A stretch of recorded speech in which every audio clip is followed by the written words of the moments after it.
Hello നമസ്കാരം മാം, Diya gold എന്നാണ് വിളിക്കുന്നത്. മാളവികയാണോ? അതെ, മാളവികയാണ്. പൊന്നോണ സെലിബ്രേഷന്റെ ഭാഗമായിട്ട് ഷോറൂം വിസിറ്റ് ചെയ്തില്ലായിരുന്നോ? വിസിറ്റ് ചെയ്തിരുന്നു. ഞാനൊരു സന്തോഷ വാർത്ത അറിയിക്കാനാണ് വിളിച്ചത്. അതിന്റെ ഭാഗമായിട്ടൊരു നറുക്കെടുപ്പ് ഉണ്ടായിരുന്നു. അതിൽ വിൻ ചെയ്തത് മാം ആണ്. ആണോ? വളരെ സന്തോഷം. ഒരു ഗ്യാസ് സ്റ്റൗ ആണ് സമ്മാനമായിട്ട് കിട്ടിയത്. Gas stove?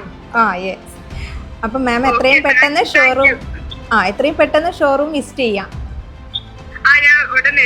ഓക്കെ, സന്തോഷായില്ലേ?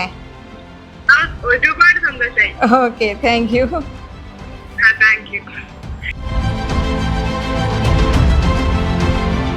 സെലിബ്രേഷന്റെ ഭാഗമായി നടന്ന നറുക്കെടുപ്പിന്റെ വിന്നറാണ് നമ്മളെ കൂടെയുള്ളത്. നമുക്ക് അവരോട് തന്നെ ചോദിക്കാം. പ്രതീക്ഷിച്ചിരുന്നോ നിങ്ങൾ ഈ ഗിഫ്റ്റ്? ഇല്ല, ഒട്ടും പ്രതീക്ഷിച്ചിട്ടില്ല. സ്ഥിരം കസ്റ്റമർ ആയിരുന്നു ഇവിടെ? ഞാൻ ഇവിടെ ഇടയ്ക്കിടയ്ക്ക് വരാറുണ്ട്. എനിക്ക് ഇവിടുത്തെ കളക്ഷൻസ് ഭയങ്കര ഇഷ്ടമാണ്. അതുകൊണ്ട് തന്നെ വീണ്ടും ഇനിയും വരാൻ ഞാൻ ആഗ്രഹിക്കുന്നു.